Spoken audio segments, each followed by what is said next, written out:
America. കാശുള്ളവർക്ക് പൗരത്വം ഉടനടി. Donald ട്രംപിന്റെ പുത്തൻ ഓഫറാണ്. അമേരിക്കൻ പൗരത്വ കാംക്ഷികൾക്ക് ഗ്രീൻ കാർഡിന് പകരമുള്ള ഓപ്പർച്യൂണിറ്റി എന്ന നിലയിലാണ് ട്രംപ് ഗോൾഡ് കാർഡ് വിസ പ്രഖ്യാപിച്ചിരിക്കുന്നത്. $5 ലക്ഷം അഥവാ 43 കോടി ഇന്ത്യൻ രൂപ ചെലവുള്ള ഗോൾഡ് കാർഡ് ഉപയോഗിച്ച് ഇന്ത്യൻ പ്രതിഭകളെ അമേരിക്കൻ സമ്പദ് വ്യവസ്ഥയുടെ ഭാഗമാക്കുകയെന്ന ലക്ഷ്യത്തോടെയാണ് നീക്കം. EB-5 വിസ നേടാനുള്ള പുതുവഴി. വിസ ഫീസ് ഇനത്തിൽ കാശ് കുറെ നേടിത്തരുമെന്നും ട്രംപിന്റെ ബിസിനസ് ബുദ്ധി പറയുന്നു. പക്ഷേ നിക്ഷേപകർക്കിത് പണിയാകുമോ? സ്റ്റാഫോർഡിലും ഹാർവാർഡിലും ഒക്കെ പഠിക്കുന്ന വിദേശ വിദ്യാർത്ഥികളെ ഇത്രയധികം കാശ് മുടക്കി ജോലിക്കെടുക്കാൻ അമേരിക്കൻ കമ്പനികൾ തയ്യാറാകുമോ? ഗ്രീൻ കാർഡിന്റെ ഭാവി എന്താകും? American dialogue powered by Hedge ന്യൂയോർക്കും ചിന്തിക്കുന്നത് ഈ വിഷയമാണ്. വിൽക്കാനുണ്ട് പൗരത്വം.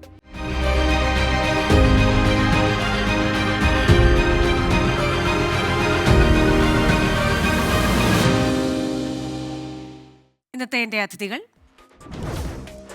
EB-5 വിസ കൺസൾട്ടന്റും ലോക കേരള സഭാംഗവുമായ ജോൺസൺ തങ്കച്ചൻ, റിപ്പബ്ലിക്കൻ പാർട്ടി അനുഭാവിയും സംരംഭകരുമായ ജോൺ പണിക്കർ, അമേരിക്കൻ രാഷ്ട്രീയ പ്രതിരോധ വിദഗ്ധൻ വർഗീസ് തോമസ് എന്നിവരാണ്. എല്ലാ അതിഥികൾക്കും എല്ലാ പ്രേക്ഷകർക്കും American dialogue powered by Hedge ന്യൂയോർക്കിന്റെ പുതിയ എപ്പിസോഡിലേക്ക് സ്വാഗതം. അതിഥികളിലേക്കാണ് ആദ്യം ശ്രീ ജോൺസൺ തങ്കച്ചനിലേക്കാണ്. അങ്ങ് ഈ EB-5 വിസ കൺസൾട്ടന്റ് ആണ്. അപ്പോൾ അതുകൊണ്ട് തന്നെ ഈ ഗോൾഡ് കാർഡ് വിസ വരുന്നതോടുകൂടെ ഈ നടപടിക്രമങ്ങളിൽ എന്ത് മാറ്റമാണ് വരാൻ പോകുന്നത്?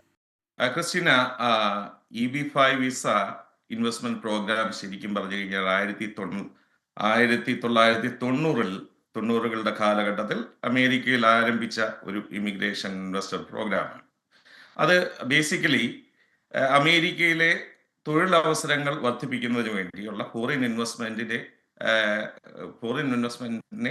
അട്രാക്ട് ചെയ്തേക്കുന്ന ഒരു പ്രോഗ്രാമാണ്. ഒരു ഇൻവെസ്റ്റർ അമേരിക്കയിലെ ഒരു ബിസിനസ് സംരംഭങ്ങളിൽ ഇൻവെസ്റ്റ് ചെയ്ത് കഴിഞ്ഞാൽ ആ ബിസിനസ് സംരംഭം that business have to generate at least 10 US jobs എന്ന് പറയുന്നതാണ് അതിൻ്റെ ഒരു ബേസിക് ക്രൈറ്റീരിയ.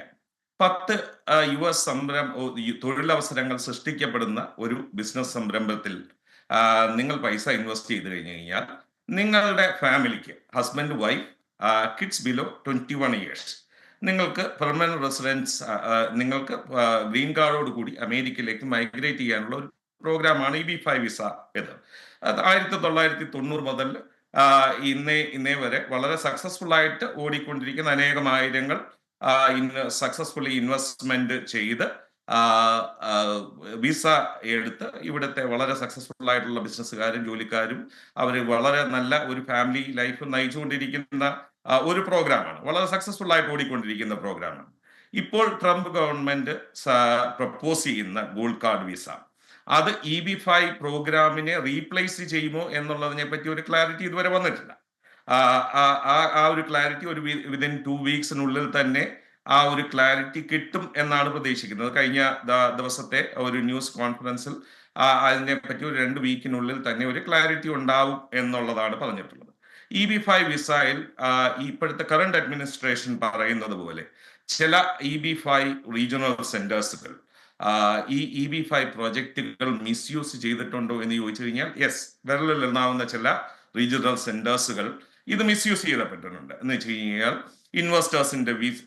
ഇൻവെസ്റ്റേഴ്സിന്റെ പണം കൃത്യമായ പ്രോജക്റ്റുകളിൽ ഇൻവെസ്റ്റ് ചെയ്യാതെയോ അവരുടെ പേഴ്സണൽ യൂസിനോ അല്ലെങ്കിൽ ജോബ് ക്രിയേഷൻ എന്ന് പറയുന്ന കോർ പർപ്പസിന് വേണ്ടി ഈ ഇൻവെസ്റ്ററിന്റെ ഫണ്ട് യൂസ് ചെയ്യാത്ത സാഹചര്യത്തിൽ ചില ഇൻവെസ്റ്റേഴ്സിന് അവരുടെ ഇൻവെസ്റ്റ്മെന്റ് നഷ്ടപ്പെട്ടിട്ടുണ്ട്. അവരുടെ വിസ, ഗ്രീൻ കാർഡ് ലഭിക്കുന്നതിനുള്ള സാഹചര്യം നഷ്ടപ്പെട്ടിട്ടുണ്ട്. അത് EB-5 വിസ EB-5 പ്രോഗ്രാമിന്റെ ചില പ്രോജക്റ്റുകൾ അതിന്റെ വിശ്വാസ്യത കുറച്ചിട്ടുണ്ട്. പക്ഷേ മോസ്റ്റ് ഓഫ് ദ EB-5 പ്രോജക്റ്റുകളും വളരെ റിലയബിൾ ആയിട്ടുള്ള ഒരു രീതിയിൽ വിശ്വാസ്യതയോട് പ്രവർത്തിക്കുന്നവയാണ്. അതിൽ ആകെ നമ്മൾ ഏത് സ്ഥലത്ത് ഇൻവെസ്റ്റ് ചെയ്യുന്നത് പോലെയും ഒരു EB-5 പ്രോജക്റ്റിലേക്ക് ഇൻവെസ്റ്റ് ചെയ്യുമ്പോൾ ആ പ്രോജക്റ്റ് നടത്തുന്നത് ആരാണ്, ആ പ്രോജക്റ്റിന്റെ ക്രെഡിബിലിറ്റി എത്രമാത്രം ഉണ്ട്, അവരുടെ പ്രീവിയസ് ഹിസ്റ്ററി എന്താണ്, ആ റീജിയണൽ സെന്റേഴ്സിന്റെ പ്രീവിയസ് ഹിസ്റ്ററി എന്താണ്, പ്രീവിയസ് ആയിട്ട് അവർ ചെയ്തിട്ടുള്ള പ്രോജക്റ്റ് എന്തൊക്കെയാണ് എന്നുള്ളതൊക്കെ ഒരു ബേസിക് റിസർച്ച് ചെയ്ത് കഴിഞ്ഞു കഴിഞ്ഞാൽ ഇവരുടെ ഇൻവെസ്റ്റ്മെന്റ് ഒന്നും അങ്ങനെ മോശമായ ഒരു റോങ് പ്രോജക്റ്റിലേക്കൊന്നും പോകാനുള്ള സാഹചര്യം വളരെ കുറവാണ്. ഓക്കെ.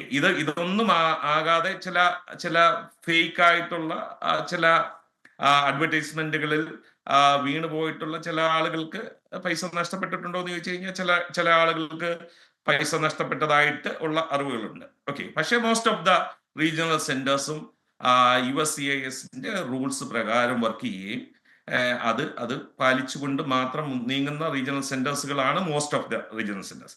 ഇപ്പോൾ ഈ ഗോൾഡ് വിസ പ്രപ്പോസ് ചെയ്യുന്നത്, EB-5 വിസയുടെ ഒരു പ്രത്യേകത എന്ന് പറഞ്ഞു കഴിഞ്ഞാൽ നിങ്ങൾ ഒന്ന് ഒരു സ്റ്റാൻഡ് അലോൺ പ്രോജക്റ്റുകൾ, നിങ്ങൾക്ക് ഒരു പ്രോജക്റ്റ് ഒരു ബിസിനസ് സ്റ്റാർട്ട് ചെയ്ത് ആ ബിസിനസ്സുകൾ 10 വിസ US ജോബ്സ് ജനറേറ്റ് ചെയ്യുമെന്നുള്ള ഡോക്യുമെന്റേഷൻ നിങ്ങൾ USCIS സബ്മിറ്റ് ചെയ്ത് കഴിഞ്ഞ് കഴിഞ്ഞാൽ നിങ്ങൾക്ക് ഫാമിലി ആയിട്ട് US മൈഗ്രേറ്റ് ചെയ്യാനുള്ള ഒരു സാഹചര്യം. രണ്ടാമത്തെ ഒരു കാര്യമെന്ന് പറയുന്നത്, നിങ്ങൾക്ക് ഒരു ടാർഗറ്റഡ് എംപ്ലോയ്മെന്റ് ഏരിയയിൽ ഇൻവെസ്റ്റ് ചെയ്യുക. റീജിയണൽ സെന്റേഴ്സുകൾ ത്രൂ ഇൻവെസ്റ്റ് ചെയ്യുക. ഇൻവെസ്റ്റ് ചെയ്യുന്നതിന്റെ മിനിമം ഇൻവെസ്റ്റ്മെന്റ് അത് ഗവൺമെന്റ് ആണ് തീരുമാനിക്കുന്നത്. ഇപ്പൊ കറന്റ്ലി ഉള്ള മിനിമം ഇൻവെസ്റ്റ്മെന്റ് എന്ന് പറയുന്നത് $800,000 ആണ്. $800,000 നിങ്ങൾ ഇൻവെസ്റ്റ് ചെയ്യുമ്പോൾ ആ ഇൻവെസ്റ്റ് ചെയ്യുന്ന പ്രോജക്റ്റ് 10 ജോബ്സ്, നിങ്ങൾ ഇൻവെസ്റ്റ് ചെയ്യുന്ന ഇതിന്റെ ഒരു 10 ജോബ്സ് ജനറേറ്റ് ചെയ്യുന്ന ഡോക്യുമെന്റേഷൻ USCISന് കൊടുക്കുകയും അത് ത്രൂ നിങ്ങൾക്ക് ഒരു എക്സ്പെഡിറ്റഡ് വിസ പ്രോസസ്സിങ്ങിലൂടെ നിങ്ങൾക്ക് US എത്താൻ പറ്റുന്ന ഏറ്റവും ഈസി ആയിട്ടുള്ള ഒരു മാർഗമാണ് EB-5 പ്രോജക്റ്റ്. ശരി. ശ്രീ ജോൺ പണിക്കർ, അപ്പോൾ ചില വിമർശകർ ചോദിക്കുന്നത്, ഇപ്പോൾ ട്രംപ് പറയുന്നത് അമേരിക്കൻ സമ്പദ് വ്യവസ്ഥയിലേക്ക് പണം ഒഴുകാനുള്ള ഒരു മാർഗം, ഇന്ത്യൻ പ്രതിഭകളെ അവിടെ, അല്ലെങ്കിൽ ഇന്ത്യൻ പ്രതിഭകളെ അടക്കം അവിടെ വരുന്ന വിദ്യാർത്ഥികളെ പിടിച്ചു നിർത്താനുള്ള ഒരു മാർഗം എന്ന നിലയിൽ അതിനെ വിശദീകരിക്കുമ്പോഴും ഇങ്ങനെ പൗരത്വമൊക്കെ വിറ്റ് ജീവിക്കേണ്ട ആവശ്യം അമേരിക്കയ്ക്കുണ്ടോ എന്ന് ചോദിക്കുന്നവരുണ്ട്. എങ്ങനെയാണ് പ്രതികരിക്കുന്നത്? ഇത് ആദ്യമായിട്ടുള്ള ഒരു കാര്യമല്ല.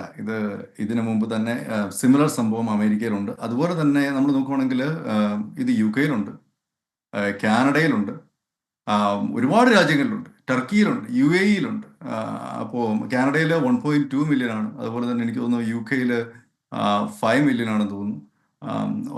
New Zealand 2 to 10 million. America comparatively ചീപ്പായിരുന്നു കേട്ടോ ഇത്രയും നാൾ.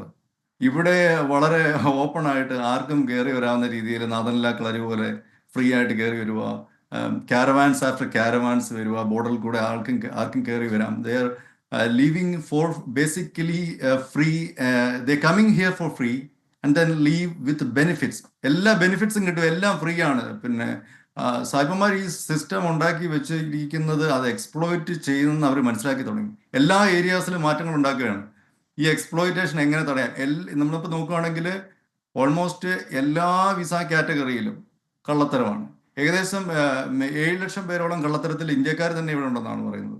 വിസിറ്റിംഗ് വിസയിൽ വരും, പിന്നെ പോവില്ല.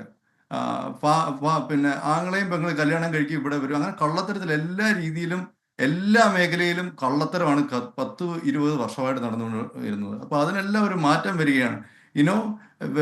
when they get all the benefits, it's not basically free. ഇത് ഇവിടെ ജോലി ചെയ്യുന്ന ആൾക്കാർ ടാക്സ് അടച്ചിട്ടാണ് ഈ പിന്നെ ഫ്രീ ആയിട്ട് വരുന്ന ആൾക്കാർ വീട്ടിലിരുന്ന് ഇത് ബെനിഫിറ്റ്സ് ഫ്രീ ആയിട്ട് അനുഭവിക്കുന്നു. അപ്പോൾ അത് കുറേ നാളായപ്പോഴത്തേക്ക് now they are taking action. ഇപ്പോൾ കമ്പാരിറ്റീവ്ലി ഇതൊരു വളരെ ചെറിയ ഒരു എമൗണ്ട് ആണ് എന്ന് പറയുന്നത്. ഇതുവരെ 8 കോടിയായിരുന്നു. ഇപ്പോൾ ഒരു കഴിഞ്ഞ ആഴ്ചത്തെ റേറ്റ് വെച്ച് നോക്കിയാൽ ഒരു 43 കോടി.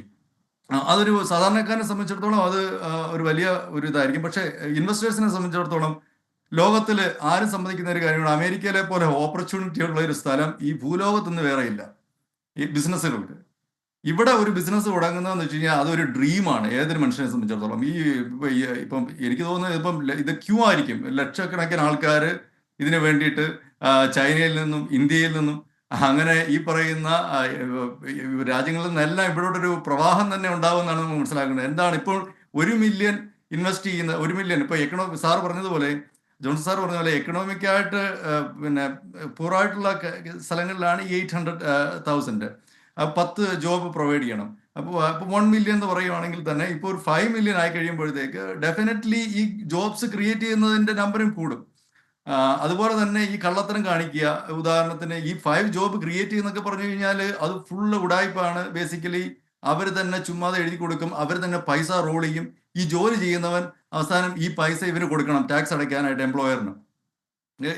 ജസ്റ്റ് റോളിംഗ് ആണ് ഇവിടെ നടക്കുന്നത് ഈ പറയുന്ന കാര്യങ്ങളെല്ലാം. അപ്പോൾ ഇതെന്ന് വെച്ചാൽ വളരെ വ്യക്തമായിട്ട് ആ പറയുന്ന പിന്നെ നിയമപരിധികളും ഈ പറയുന്ന എല്ലാം അടച്ചുകൊണ്ട് വളരെ നല്ല ഒരു സിസ്റ്റം എങ്ങനെ നമ്മുടെ ഈ കുത്തഴിഞ്ഞ ഭരണം ഒന്ന് നന്നാക്കി അമേരിക്ക വീണ്ടും ഒരു it's running like A business people are running it's running like efficient. We have $35 trillion കടമുണ്ട്. അപ്പം അതെങ്ങനെയെങ്കിലും കുറയ്ക്കുക എന്നുള്ളതെന്ന് വെച്ച് കഴിഞ്ഞാൽ ഇത് ഒരു വളരെ വളരെ പിന്നെ പോസിറ്റീവായിട്ടുള്ള ഒരു ഡെവലപ്മെന്റ് ആണ്. ഈ 5 മില്യൺ വരുന്നതോടുകൂടി അത്രയും ഇൻവെസ്റ്റ്മെന്റ് ആണ് അമേരിക്കയിലേക്ക് വരുന്നത്. ശരി, Shri I M Varghese quite Thomas, ഇപ്പോൾ ഈ പറയുന്നത് പോലെ മതിൽ ചാടിയുള്ള വരവ് അതില്ലാതാകും. അതുപോലെ തന്നെ നിയമാനുസൃതമല്ലാതെ ഒരാൾക്കും അമേരിക്കയിലേക്ക് പ്രവേശനം ഇല്ലാതാകും. അതുപോലെ തന്നെ ഈ പറയുന്ന അമേരിക്കയുടെ ഇത്രയും ലക്ഷം കോടി ഡോളറിൻ്റെ കടം അതിൽ ഒരു കുറവ് വരുത്താനാകും. ഇങ്ങനെയൊക്കെയുള്ള കാര്യങ്ങൾ ചിന്തിച്ച് ട്രംപ് ഇതിലേക്ക് വരുമ്പോൾ നമ്മൾ ഈ ഒട്ടകം സൂചിക്കുഴയിലൂടെ കടക്കില്ല എന്ന് പറയുമ്പം ഒട്ടകങ്ങൾക്കായിട്ട് സൂചിക്കുഴ വലുതാക്കി കൊടുക്കുന്ന അല്ലെങ്കിൽ ആ പറയുന്ന ലൂപ്പ് ഹോൾസ് കണ്ടുപിടിക്കുന്ന പലർക്കും ഇതിനകത്തും അത്തരത്തിലുള്ള കാര്യങ്ങൾ കൊണ്ടുവന്നുകൂടെ ഈ പറയുന്നത് പോലെ സിസ്റ്റം റിഫൈൻ ചെയ്യുക എന്നതിലുപരി ഇത്തരത്തിൽ കർശനമായ ഒരു സിസ്റ്റം വരുമ്പോൾ അതിൽ പഴുതുകൾ ഉണ്ടാകാനുള്ള ഒരു സാധ്യത എത്രത്തോളമാണ്? ഏതൊരു സിസ്റ്റം മനുഷ്യനിർമ്മിതമായിട്ടുള്ള ഏതൊരു സിസ്റ്റത്തിനും അതിനെ ബൈപ്പാസ് ചെയ്യാനുള്ളത് നമ്മൾ തന്നെ കണ്ടുപിടിക്കുക. അത് സ്വാഭാവികമായിട്ടുള്ള ഒരു മനുഷ്യന്റെ സ്വാഭാവികമായിട്ടുള്ള ഒരു ടെൻഡൻസിയാണ്. പക്ഷെ ഇപ്പോഴത്തെ ഈ ഈ പറയുന്ന 43 കോടി രൂപ ഇന്ത്യൻ രൂപ ഒരു വിസയ്ക്ക് കൊടുത്തു വരുന്ന ഒരു സാഹചര്യത്തെ ഒന്ന് അനലൈസ് ചെയ്ത് നോക്കിയാൽ ലോകത്ത് മൊത്തം 850 കോടി ജനങ്ങൾ. ഈ 850 കോടി ജനങ്ങളിൽ നമ്മളിപ്പോ പറയുന്ന 40 കോടി രൂപയ്ക്ക് മുകളിൽ ഡിസ്പോസിബിൾ ആയിട്ട് മറ്റൊരു രാജ്യത്തെ വിസയ്ക്ക് വേണ്ടിയിട്ട് സ്പെൻഡ് ചെയ്യാൻ പറ്റുന്ന ആൾക്കാരെന്ന് പറയുന്നത് 1% താഴെ 0.25% താഴെയാണ്. എന്ന് വെച്ചാൽ അത് 2 കോടി ആൾക്കാരിൽ താഴെയാണ്. അതിൽ തന്നെ എത്ര പേര് അവരവര് ഒരു ബിസിനസ് പോലുള്ള ഒരു സാഹചര്യം നിലനിർത്തിക്കൊണ്ടു പോരുന്നവരിൽ എത്ര പേര് ഇത്തരം ഒരു ഓപ്പർച്യൂണിറ്റി ഉപയോഗിക്കാൻ വേണ്ടിയിട്ട് തയ്യാറാകുമെന്നുള്ളത് ഒരു വളരെ പെട്ടെന്ന് ഒരു മാറ്റം ഉണ്ടാക്കാൻ സാധ്യതയുള്ളത് ഒന്നായിട്ട് എനിക്ക് തോന്നുന്നില്ല. എന്ന് വെച്ചാൽ അവര് എസ്റ്റാബ്ലിഷ് ചെയ്തിട്ടുള്ള ബിസിനസ്സുകൾ, അവരുടെ റവന്യൂ ജനറേറ്റിംഗ് സിസ്റ്റംസ്, അതൊക്കെ അവരുടെ നാടുമായിട്ട് കണക്റ്റഡ് ആയിട്ടുള്ളതാണ്. അതല്ല രണ്ടാമതെന്നുള്ളത് ഇപ്പോ 2017 ശേഷം ജാക്മ, അതായത് അലിബാബയുടെ ഓണറായിട്ടുള്ള ജാക്മയെ ചൈനയുടെ പബ്ലിക് സ്റ്റേജിൽ കണ്ടിട്ടില്ല. ചൈനയിലെ ജെഫ് ബേസൺസ് ആണ്. അയാളെ പോലുള്ള രാഷ്ട്രീയ സാഹചര്യങ്ങൾക്കകത്ത് സംസാരിക്കാൻ പറ്റാത്ത ഒരുപാട് പ്രതിഭകളുണ്ട്. അവർക്ക് ഓപ്പർച്യൂണിറ്റി തുറന്നു കൊടുക്കുന്നു. ഇപ്പോൾ അത്തരത്തിലുള്ള ഒരു ഓപ്പർച്യൂണിറ്റിയിലേക്ക് നീങ്ങിക്കൊണ്ടിരിക്കുന്ന മറ്റൊരു രാജ്യമാണ് ബ്രസീൽ. ചൈനയുണ്ട്, ബ്രസീലുണ്ട്. കഴിഞ്ഞ വർഷം ലോകത്ത് മൈഗ്രേറ്റ് ചെയ്യപ്പെട്ട ബില്യനേഴ്സിന്റെ അല്ലെങ്കിൽ മില്യനേഴ്സിന്റെ ലിസ്റ്റ് എടുത്താൽ അതിനകത്ത് ഏറ്റവും കൂടുതൽ മില്യനേഴ്സിനെ നഷ്ടപ്പെട്ടിട്ടുള്ള രാജ്യം ചൈനയാണ്. അതിൽ 3-ാം സ്ഥാനത്ത് ഇന്ത്യയുണ്ട്, 2-ാം സ്ഥാനത്ത് ബ്രിട്ടനുണ്ട്. ഇത് പുതിയതൊന്നല്ല. ഇത് നേരത്തെ തന്നെ പല രാജ്യങ്ങളും ഉപയോഗിച്ചുകൊണ്ടിരിക്കുന്നതാണ്. ഇവിടേക്ക് വരുന്ന ആൾക്കാരുടെ എണ്ണത്തിൽ നിന്ന് ഈ വെറ്റിംഗ് പ്രോസസ് എന്ന് മാത്രമല്ല, ഇത്രത്തോളം സാമ്പത്തിക സാഹചര്യമുള്ള ഏതൊരു വ്യക്തിയും ഓട്ടോമാറ്റിക്കലി കുറെയൊക്കെ വെറ്റഡ് ആയിരിക്കും. അവർ ഡിസ്ക്ലോസ് ചെയ്തിരിക്കുന്ന ഇൻകം ഇത്ര ഉണ്ടെങ്കിൽ അവർ ഓട്ടോമാറ്റിക്കലി വെറ്റഡ് ആയിട്ടുള്ളവരാണ്. അവർക്ക് ഓപ്പർച്യൂണിറ്റി ഫ്രീ ആയിട്ട് ഓപ്പൺ ചെയ്ത് കൊടുക്കുന്നു. ഇപ്പോൾ തന്നെ എത്രയുണ്ട് ഇവിടുത്തെ യൂണിവേഴ്സിറ്റികളിൽ എത്രയധികം വിദ്യാർത്ഥികൾ പഠിച്ചുകൊണ്ടിരിക്കുന്നു. മുമ്പേ പറയുന്നതുപോലെ EB-5 വിസ എത്രയധികം ആൾക്കാർ ഉപയോഗിച്ചുകൊണ്ടിരിക്കുന്നു. ജോൺ ഹോപ്കിൻസ് യൂണിവേഴ്സിറ്റി ഹോസ്പിറ്റലിനെ കുറിച്ച് കേട്ടിട്ടുള്ളത്, അവരുടെ ഒരു ഹോസ്പിറ്റൽ ഫ്ലോർ മുഴുവനും ഇന്റർനാഷണൽ പേഷ്യൻസിന് വേണ്ടിയിട്ട് അവർ അറേഞ്ച് ചെയ്തിരിക്കുകയാണ് വിത്ത് സെക്യൂരിറ്റി, അങ്ങനെയുള്ള എല്ലാ ഫെസിലിറ്റീസും വെച്ചുകൊണ്ട്. അപ്പോൾ അവർക്ക് ലോകത്ത് കിട്ടാവുന്ന ഏറ്റവും നല്ല സ്വാതന്ത്ര്യം, ഏറ്റവും നല്ല സാഹചര്യത്തെ അവർ ഉപയോഗിക്കുന്നു. ഇതാണ് ചെറിയ പോപ്പുലേഷനെ കുറിച്ച് മാത്രം ബന്ധപ്പെട്ടിട്ടുള്ള ഒരു കാര്യമാണ്. എന്ന് മാത്രമല്ല, ഇതിനോട് ഒന്നുകൂടെ ഒരു ചെറിയൊരു കാര്യം കൂടെ പറയാനുള്ളത്, ഈ അൾട്രാ വെൽത്തി ആയിട്ടുള്ള, അതായത് 45 കോടിക്ക് മുകളിൽ ഇൻവെസ്റ്റ് ചെയ്യാൻ പ്രാപ്തിയുള്ള ആള് എന്ന് പറയുന്നത് അയാൾ ഒന്നുകിൽ ഒരു ബിസിനസ്സുകാരനായിരിക്കണം, അല്ലെങ്കിൽ ഒരു വെൽത്തി ഫാമിലിയിലെ മെമ്പർ ആയിരിക്കും. അവർക്ക് സാധാരണ എന്നെയും നിങ്ങളെയും പോലുള്ള സാധാരണക്കാരേക്കാൾ കുറച്ച് വ്യത്യാസങ്ങളുണ്ട്. ഞാൻ ടാക്സ് ബേസിസിൽ, അതിനൊരു ടാക്സ് ബേസിസിൽ പറയാം, അവർക്ക് തീരുമാനിക്കാം അവർക്ക് എവിടെ അവരുടെ ടാക്സബിൾ ഇൻകം ജനറേറ്റ് ചെയ്യണമെന്ന്. അവർക്ക് തീരുമാനിക്കാം അത് എപ്പോൾ റിയലൈസ് ചെയ്യണമെന്ന്, എപ്പോൾ അത് ടാക്സബിൾ ആക്കി മാറ്റണമെന്ന് അവർക്ക് തീരുമാനിക്കാം, എത്ര ടാക്സബിൾ ആക്കി മാറ്റണമെന്ന് അവർക്ക് തീരുമാനിക്കാം. ഈ സ്വാതന്ത്ര്യം നിലനിൽക്കുന്ന ലോകത്തെ 2 കോടി ജനങ്ങളിൽ താഴെ ഉള്ള ഒരു ഒരു ഒരു മൈക്രോ മൈനോറിറ്റിയെ കുറിച്ചാണ് നമ്മൾ സംസാരിക്കുന്നത്. അവര് ഇതല്ലെങ്കിൽ മറ്റൊരു തരത്തിലൂടെ അവരിവിടെ എത്താൻ ആഗ്രഹിക്കുന്നുണ്ടെങ്കിൽ, അപ്പോ അതിന്റെ രാഷ്ട്രീയമായിട്ടുള്ള കുറച്ച് കുറച്ച് മറകളാണ് ഇപ്പോൾ നിലവിലുള്ളത്. ആ മറകളെ ബൈപ്പാസ് ചെയ്യാൻ പറ്റുന്ന ഒരു സിസ്റ്റം എന്ന് എന്നതാണ് ഞാൻ കാണുന്നത്. അതിൽ കൂടിയ തുക നല്ല ഒരു സ്ഥലത്തേക്ക് ചെല്ലുന്നതിന്, അല്ലെങ്കിൽ നല്ല ഒരു സിസ്റ്റത്തിലേക്ക് ചെല്ലുന്നതിന് കുറെ വെയിറ്റിംഗ് പീരീഡ് ഉണ്ട്, അതിനെ എലിമിനേറ്റ് ചെയ്യുന്നു. ബാക്കി അതിനെ പോസിറ്റീവായിട്ടുള്ള ആംഗിളിലാണ് ഞാൻ ഇപ്പോൾ പറഞ്ഞതുപോലെ കാണുന്നത്. ശരി. ശ്രീ ജോൺസൺ തങ്കച്ചൻ, ഇപ്പോൾ നമുക്ക് ഇതിനകത്ത് ക്ലാരിറ്റി ഇല്ലാത്ത ചില കാര്യങ്ങളുണ്ടല്ലോ. അതിലൊന്നാണ് ഇനി ഗ്രീൻ കാർഡ് അത് ഉണ്ടാവുമോ, അതിൻ്റെ ഭാവി എന്താകും എന്നുള്ളത്. രണ്ട്, ഈ പറയുന്നത് പോലെ ഈ $1 മില്യൺ എന്ന് പറയുന്നത് $5 മില്യൺ ആയി ഉയർത്തുമ്പോൾ അതിൻ്റെ അഫോർഡബിലിറ്റി, അല്ലെങ്കിൽ അത് അഫോർഡ് ചെയ്യാൻ പറ്റുന്ന ആൾക്കാരുടെ എണ്ണം വീണ്ടും കുറയും എന്നൊരു വിമർശനം വരുന്നുണ്ട്. മൂന്ന്, ഈ പറയുന്നത് പോലെയുള്ള ഇന്ത്യൻ വിദ്യാർത്ഥികളെ, സ്റ്റാഫോർഡിലും ഹാർവാർഡിലും ഒക്കെ പഠിക്കുന്ന ഇന്ത്യൻ വിദ്യാർത്ഥികളെ, അപ്പോൾ ട്രംപിൻ്റെ ആശയം അനുസരിച്ച് ഇവരൊക്കെ അവിടെ പഠിച്ചതിന് ശേഷം ഇന്ത്യയിലേക്ക് പോകുന്നു, അവിടെ സംരംഭങ്ങൾ തുടങ്ങുന്നു, കോടീശ്വരന്മാരാകുന്നു, അവിടെ ആയിരക്കണക്കിന് പേർക്ക് തൊഴിൽ നൽകുന്നു. അപ്പോൾ നമ്മുടെ വിഭവങ്ങൾ ഉപയോഗിച്ച് അവരവരുടെ രാജ്യത്തേക്ക് പോയി പഠിക്കുന്നു, പൈസ അവരുടെ രാജ്യത്തേക്ക് പോയി വ്യവസായങ്ങൾ തുടങ്ങുന്നു, പൈസ ഉണ്ടാക്കുന്നു. അതെന്തുകൊണ്ട് അമേരിക്കയിലായിക്കൂടെ? അപ്പോൾ ഈ അമേരിക്കൻ കമ്പനികൾ ഇത്രയധികം തുക മുടക്കി മറ്റു രാജ്യങ്ങളിലെ പ്രതിഭകളെ അവരുടെ കമ്പനിയിലേക്ക് എടുക്കാൻ തയ്യാറാകുമോ? അപ്പോൾ ഇങ്ങനെയൊക്കെയുള്ള ചില ചോദ്യങ്ങൾ കൂടെ നിലനിൽക്കുന്നില്ലേ? തീർച്ചയായും ക്രിസ്റ്റ്യന, അത് എന്തുകൊണ്ട് ഈ അമേരിക്കയിലെ EB-5 പ്രോഗ്രാം തന്നെ വളരെ പോപ്പുലർ ആയിട്ടുള്ള ഒരു പ്രോഗ്രാം തന്നെയാണ്. ഈ EB-5 പ്രോഗ്രാം എന്തുകൊണ്ട് പോപ്പുലറായി എന്ന് ചോദിച്ചു കഴിഞ്ഞു കഴിഞ്ഞാൽ, ഈ നമ്മളുടെ ജോണും വർഗീസ് സാറും ഒക്കെ പറഞ്ഞതുപോലെ തീർച്ചയായും അമേരിക്ക ഒരു ലാൻഡ് ഓഫ് ഓപ്പർച്യൂണിറ്റീസ് തന്നെയാണ്. ഒരു ബിസിനസ്, ഒരു ഓണ്ടർപ്രണർ മൈൻഡ് സെറ്റോട് കൂടി വരുന്ന ആളുകൾക്ക് വളരെ കൃത്യമായി ബിസിനസ് ചെയ്യാനുള്ള ഒരു ഭൗതിക സാഹചര്യവും സുരക്ഷിതത്വവും സേഫ്റ്റിയും ഒക്കെ ഈ കൺട്രി പ്രദാനം ചെയ്യുന്നുണ്ട്. അത് തന്നെയാണ് ഈ EB-5 ആയാലും, അല്ലെങ്കിൽ ഒരു മറ്റു രാജ്യങ്ങളിൽ നിന്ന് അമേരിക്കയിലേക്ക് കുടിയേറുവാനുള്ള ആളുകളുടെ ഒരു ആഗ്രഹം, അമേരിക്കയിലേക്ക് കുടിയേറുന്നത് കൂടുതൽ ഒരു പ്രയോറിറ്റി ആവാനുള്ള ഏക കാരണം അതാണ്. ഓക്കെ, അത് EB-5 പ്രോഗ്രാമിന്റെ ഒരു ഗുണമുണ്ടായിരുന്നത് എന്ന് വെച്ച് കഴിഞ്ഞാൽ അവർക്ക് കുടുംബമായിട്ട് ഈ അമേരിക്കയിലേക്ക് മൂവ് ചെയ്യാമായിരുന്നു. ഈ പറയുന്ന പോലെ അവർ ഇൻവെസ്റ്റ് ചെയ്യുന്ന പൈസ 5 കൊല്ലം കഴിയുമ്പോൾ നിങ്ങൾക്ക് എൻ്റെ പൈസ തിരിച്ചു കിട്ടുന്ന സാഹചര്യമുണ്ട്. ടെക്നിക്കലി നിങ്ങൾ ഒരു ബിസിനസ് തുടങ്ങുവാൻ, അല്ലെങ്കിൽ ഒരു ബിസിനസ്സിന് നിങ്ങൾ ഫണ്ട് ചെയ്യുന്നു, ആ ഫണ്ടിങ്ങിന്റെ നിങ്ങളുടെ ആ ഫണ്ടിങ് കൊണ്ട് അമേരിക്കയിലുള്ള കുറച്ച് പേർക്ക് ഒരു തൊഴിലവസരം ജനറേറ്റ് ചെയ്യുന്നു. ഇതായിരുന്നു ബേസിക്കലി ഇതുവരെയുള്ള ഒരു സാഹചര്യം. ഇപ്പോൾ ഈ ഗോൾഡ് വിസയിലെ ക്ലാരിറ്റി ഇല്ലാത്ത ചില മേഖലകൾ എന്ന് പറയുന്നത്, EB-5 നിങ്ങൾ ഇൻവെസ്റ്റ് ചെയ്യുന്ന പൈസ കംപ്ലീറ്റ്ലി നിങ്ങൾക്ക് തിരിച്ചു കിട്ടുമായിരുന്നു. ഈ ഗോൾഡ് വിസയിൽ നിങ്ങൾ ഇൻവെസ്റ്റ് ചെയ്യുന്ന $5 മില്യൺ എത്ര കാലത്തേക്കാണ് നിങ്ങൾ ഇൻവെസ്റ്റ് ചെയ്യുന്നത്, അത് നിങ്ങൾ എവിടെയാണ് ഇൻവെസ്റ്റ് ചെയ്യുന്നത്, ഏത് ടൈപ്പിലുള്ള ഇൻവെസ്റ്റ്മെന്റിലേക്കാണ് എൻ്റെ പണം പോകുന്നത് എന്നുള്ള കാര്യങ്ങൾക്കൊന്നും ഇതുവരെ ഒരു ക്ലാരിറ്റി ആയിട്ടില്ല. എന്നും പറഞ്ഞ് നാളെ ഇതിന് ഒരു ക്ലാരിറ്റി ഉണ്ടാവില്ല എന്ന് പറയാൻ പറ്റില്ല. കാരണം വളരെ സ്മാർട്ടായിട്ട് അവരുടെ ബിസിനസ് ലെവലുകളിൽ വളരെ സക്സസ്ഫുൾ ആയിട്ടുള്ള ബിസിനസ് ആൾക്കാരൊക്കെ തന്നെയാണ് ഇതിന്റെ പിന്നിലുള്ള ആൾക്കാർ.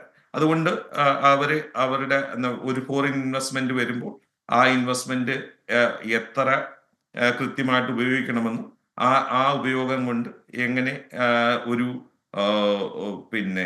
ബിസിനസ് ഡെവലപ്മെന്റ് അമേരിക്കയുടെ സാഹചര്യത്തിൽ ഉണ്ടാക്കണമെന്നും ഒക്കെ വളരെ കൃത്യമായ ഐഡിയ അവർക്ക് ഉണ്ടാകും എന്ന് തന്നെ വിശ്വസിക്കുന്ന ആളാണ് ഞാൻ. അവരുടെ ആ ഒരു ആശയത്തെ ഒന്നും കുറച്ച് കാണാൻ ശ്രമിക്കുന്നില്ല. പക്ഷേ ഞാൻ ഇപ്പൊ ഇതിനകത്ത് ജോൺ പണിക്കർ പറഞ്ഞ പോലെ ഈ പറഞ്ഞ നമ്മൾ വിസ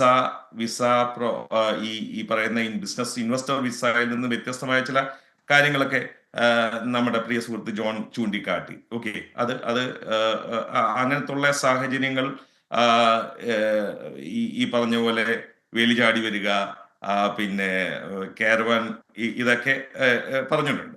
ഓക്കെ, ഇപ്പം അതിനോട് അത് നമ്മൾ ഇന്ന് ചർച്ചയ്ക്ക് എടുത്തേക്കുന്ന ഒരു സാഹചര്യവുമായി ബന്ധപ്പെട്ട കാര്യങ്ങളൊന്നും അല്ലെങ്കിലും എനിക്ക് അതിനകത്ത് ആഡ് ചെയ്യാനുള്ള ഒരു കാര്യം എന്ന് പറയുന്നത്, നമ്മൾ ബിസിനസ് ആൾക്കാർ മാത്രം ജീവിക്കുന്ന ഒരു രാജ്യമല്ലത്. ഇവിടെ എല്ലാ തരത്തിലുള്ള ആൾക്കാരും ജാതി മത വ്യത്യാസമില്ലാതെ തൊഴിലാളികളും ലീഗലും ഇല്ലീഗലുമായിട്ടുള്ള ആളുകളെ വളരെ സാഹോദര്യത്തോടും വളരെ ഹ്യൂമാനിറ്റേറിയൻ കൺസിഡറേഷനോടും കണ്ടേക്കുന്ന ഒരു രാജ്യം തന്നെയാണ് അമേരിക്ക. അപ്പോൾ അതുകൊണ്ട് മാത്രമാണ് അവരൊരു ഗ്ലോബൽ ലീഡർ എന്ന് പറയുന്ന, അല്ലെങ്കിൽ പിന്നെ ഒരു ഗ്ലോബൽ ലീഡർ എന്ന് പറയുന്ന ഒരു സ്ഥാനത്ത് അമേരിക്ക എത്തപ്പെട്ടത് അതുകൊണ്ടാണ്.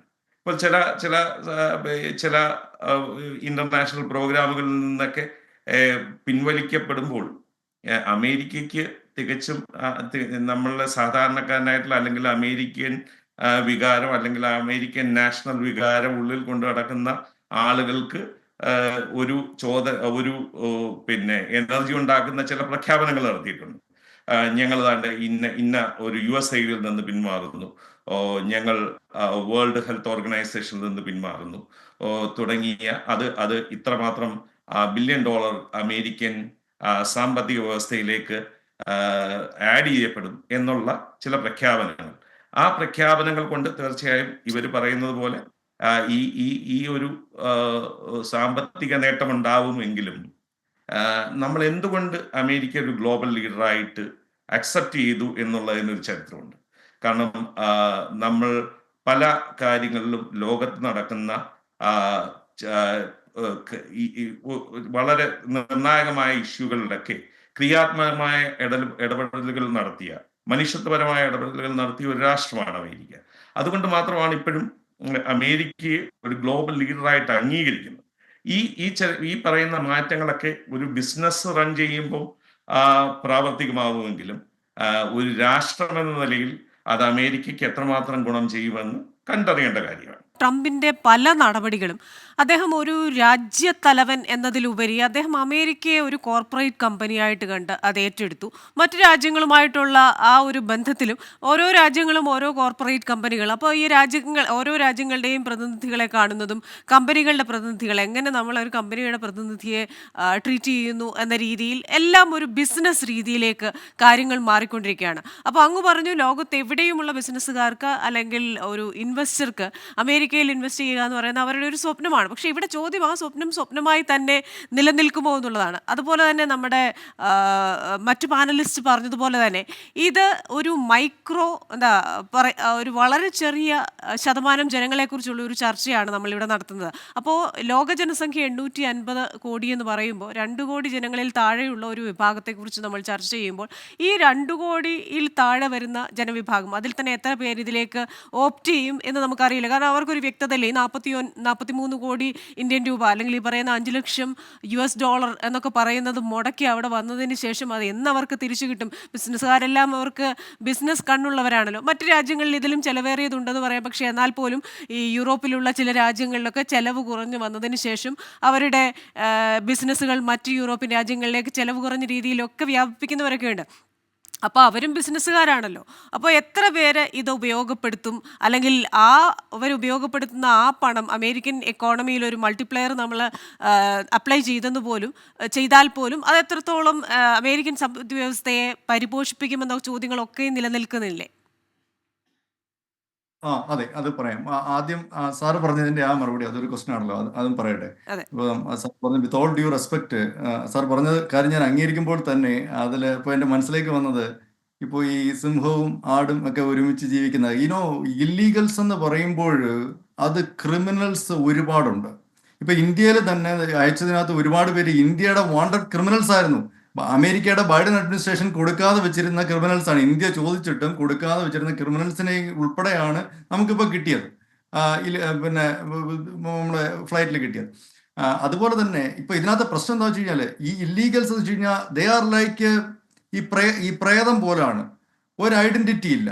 നമ്മൾ ലീഗലായിട്ട് വരുന്ന ഒരു ഇമിഗ്രേഷനിൽ വരുന്ന ഒരാൾ വന്നിറങ്ങുന്ന എയർപോർട്ടിൽ നമ്മുടെ ഫിംഗർ പ്രിന്റും കാര്യങ്ങളും എടുക്കും. എല്ലാ രീതിയിലും വെറ്റഡ് ആണ്. വിസിറ്റിംഗ് വിസയിൽ വരുവാണെങ്കിലും അവന്റെ സകല ബാക്ക്ഗ്രൗണ്ട് അന്വേഷിച്ചിട്ടേ വിസ കൊടുക്കും. ഏത് രീതിയിലുള്ള വിസ കാറ്റഗറിയാണ് നല്ല രീതിയിൽ വെറ്റ് ചെയ്യും. പക്ഷെ ഈ ഇല്ലീഗലായിട്ട് വരുന്നവൻ ഈ രാജ്യങ്ങളിൽ വേണ്ടാത്ത ക്രിമിനൽസ് ആണ്. അവർക്ക് എങ്ങനെയെങ്കിലും ഇവരെ പുറത്തോട്ട് പോകണം. അവർക്ക് എന്താണ് ദേ കിടക്കുന്നു, ഓപ്പൺ ബോർഡർ പൊയ്ക്കോളൂ എന്ന് പറഞ്ഞ് പിന്നെ ഇവിടെയാണ് ഇവർ. പ്രശ്നം എന്താണ്, ഇവരിവിടെ വന്നിട്ട് ഒരു ക്രൈം ചെയ്ത് കഴിഞ്ഞാൽ ആരെന്ത് ചെയ്താൽ നമുക്ക് ഒരു രീതിയിൽ ഐഡന്റിഫൈ ചെയ്യാൻ പറ്റില്ല. ഇപ്പൊ ബംഗ്ലാദേശികൾ ഇപ്പൊ നാട്ടിലുള്ളത് പോലെ തന്നെ ഇവരെ സംബന്ധിച്ചുള്ള പിന്നെ ഒരു ഗോസ്റ്റ് പോലാണ്. വരുന്നു, ക്രൈം ചെയ്യുന്നു, പോകുന്നു, അല്ലെങ്കിൽ കറങ്ങി നടക്കുന്നു. We are living amongst criminals.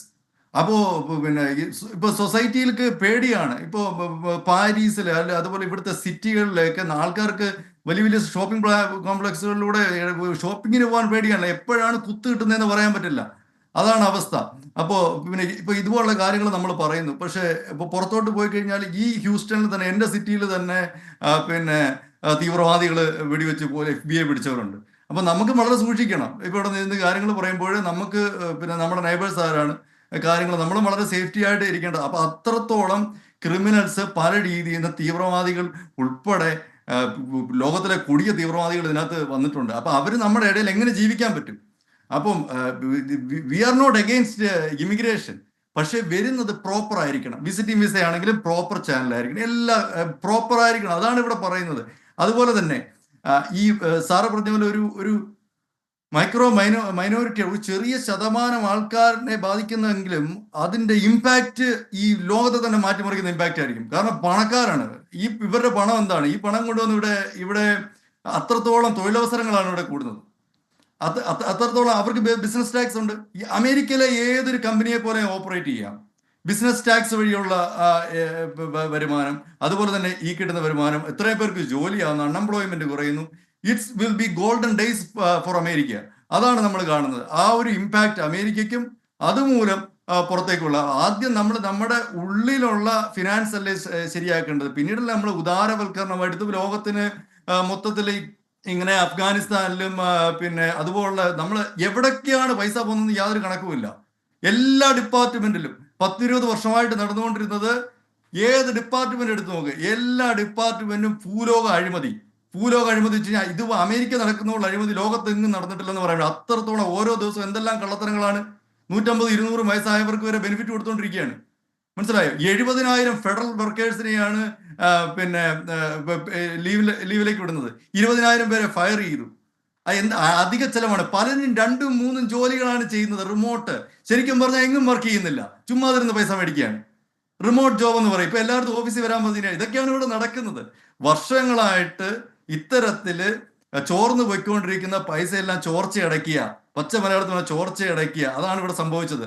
അതുപോലെ തന്നെ ഈ വരുന്ന ഒരു എക്കണോമിക് ബൂസ്റ്റ് ഉണ്ട്, അത് അമേരിക്കയെ മാറ്റിമറിക്കും. ഇവിടുത്തെ തൊഴിലില്ലായ്മയുടെ പ്രശ്നങ്ങൾ പരിഹരിക്കും, ഇവിടുത്തെ കടങ്ങൾ കുറയും. അമേരിക്കയെ സംബന്ധിച്ചിടത്തോളം വളരെ നല്ല ഒരു ഇതാണ്. ഇത് കോമ്പറ്റീറ്റീവ് വേൾഡ് ആണ്. നമ്മൾ ഈ ഉദാരവൽക്കരണം എന്ന് പറഞ്ഞു കഴിഞ്ഞാൽ ചൈന വളരെ അഡ്വാൻസ്ഡ് ആയിട്ട് പോയിക്കൊണ്ടിരിക്കുകയാണ്. ഈ പോക്ക് പോയി കഴിഞ്ഞു കഴിഞ്ഞാൽ അമേരിക്കയ്ക്ക് ഭയമാണ്. കാരണം ചൈനയുടെ ഈ അഡ്വാൻസ്മെന്റ്, അത് AI-യിലായാലും ബാക്കിയുള്ള മിലിറ്ററി ടെക്നോളജീസിലായാലും ചൈനയോട് പിടിച്ചു നിൽക്കണമെങ്കിൽ ഈ കടവും കൊണ്ട് പറ്റില്ല. അപ്പൊ അതുകൊണ്ട് തന്നെ ഈ കടം കുറയ്ക്കുക, ബാങ്ക്രപ്റ്റ് ആവാതിരിക്കുക ഇവിടുത്തെ ജനങ്ങളുടെ. അപ്പൊ അമേരിക്കയെ സംബന്ധിച്ചിടത്തോളം ഇത് നല്ലതാണ്, വളരെ നല്ലതാണ്.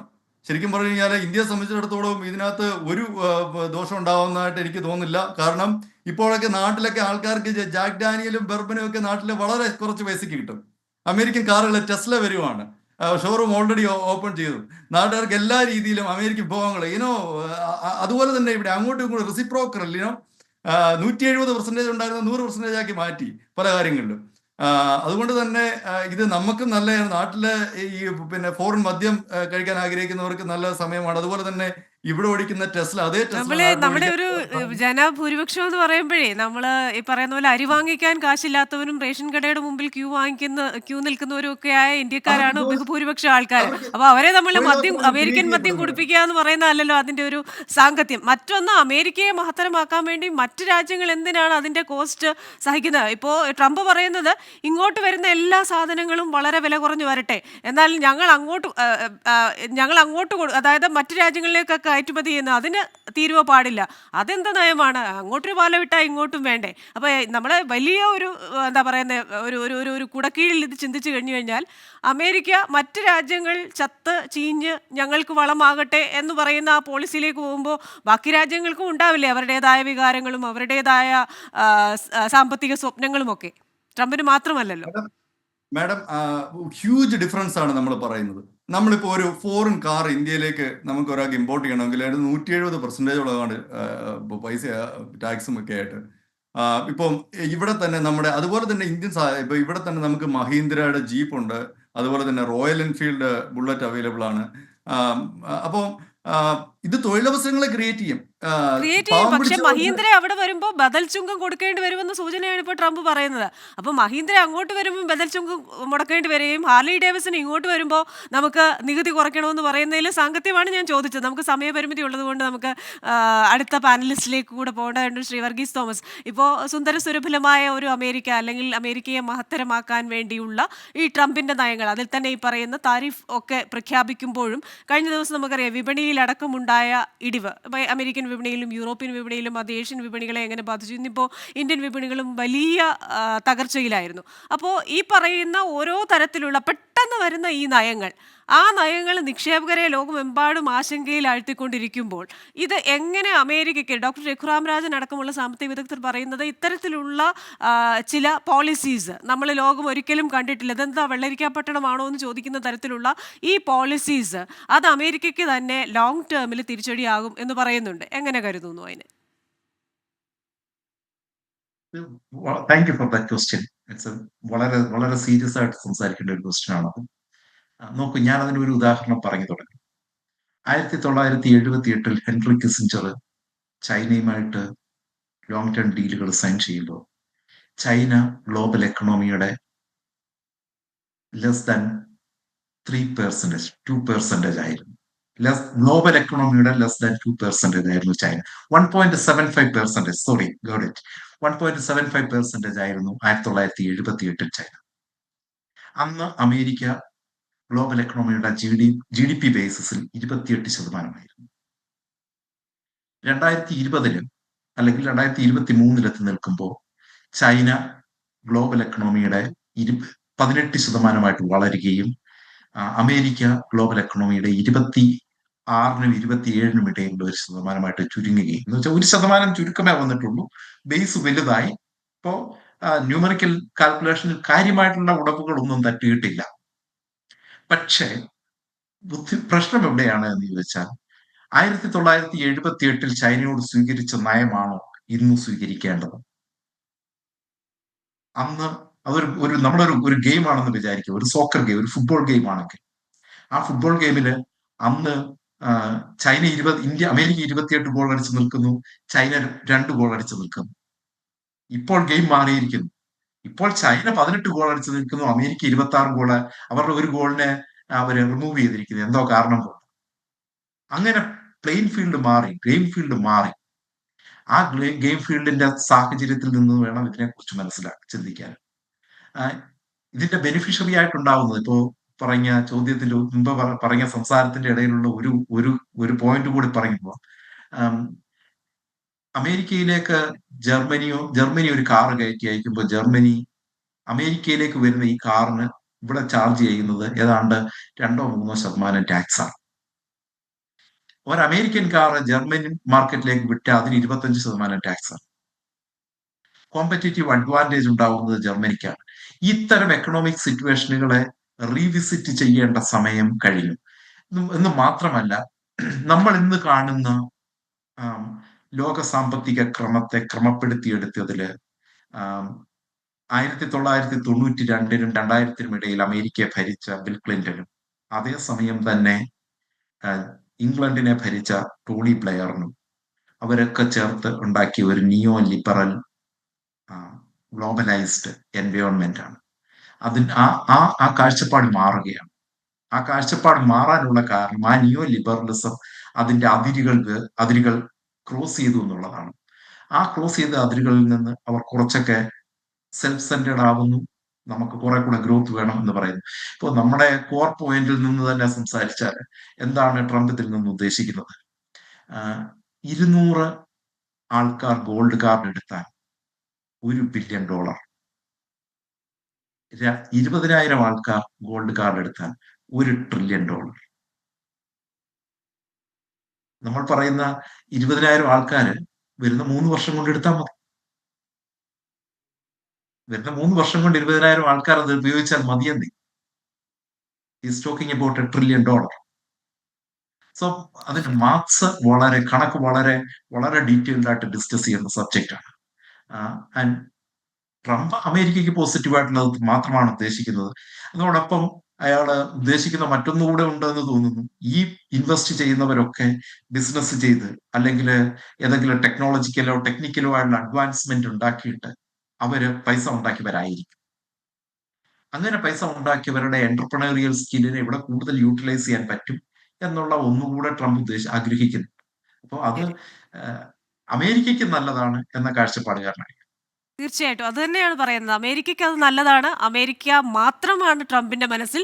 പക്ഷേ നമ്മളൊരു ആഗോള സമൂഹമാണല്ലോ ഇപ്പോൾ. പണ്ടത്തെ പോലെ കമ്പാർട്ട്മെന്റലൈസ്ഡ് ആയിട്ടുള്ള രാജ്യങ്ങളല്ല. അപ്പോൾ നമ്മളൊരു ഗ്ലോബൽ വില്ലേജ് എന്ന് പറയുമ്പോൾ ആ ഗ്ലോബൽ വില്ലേജിൽ എല്ലാ രാജ്യങ്ങൾക്കും സാമ്പത്തികമായ സ്വപ്നങ്ങളുണ്ട്. എല്ലാ രാജ്യങ്ങൾക്കും മഹത്തായ രാജ്യങ്ങളാക്കി അവരെ മാറ്റാനുള്ള ധിഷണാശക്തി അവരുടെ നേതാക്കന്മാർക്കുണ്ട്. അപ്പോൾ എല്ലാ രാജ്യങ്ങളെയും ഒരേപോലെ കണ്ട് അവരുടെ അവകാശങ്ങൾ കൂടെ മാനിച്ചുള്ള ഒരു ലോകക്രമത്തിലേക്ക് പോകണമെന്ന് ചോദ്യം കൂടെ നിലനിൽക്കുന്നുണ്ട്. നമുക്ക് ചർച്ചയ്ക്കുള്ള സമയം ഒരുപാട് അതിക്രമിച്ചതുകൊണ്ട് ഈ ചർച്ച ഇവിടെ നമ്മൾ പൂർണ്ണമാക്കുകയാണ്. ഈ വിഷയവുമായി ബന്ധപ്പെട്ട കൂടുതൽ ചർച്ചകൾ നമുക്ക് കൊണ്ടുവരാം. വളരെ നന്ദി ഈ ചർച്ചയിൽ പങ്കെടുത്തതിന് Shri John Panicker, Shri Johnson Thankachan, Shri Varghese Thomas.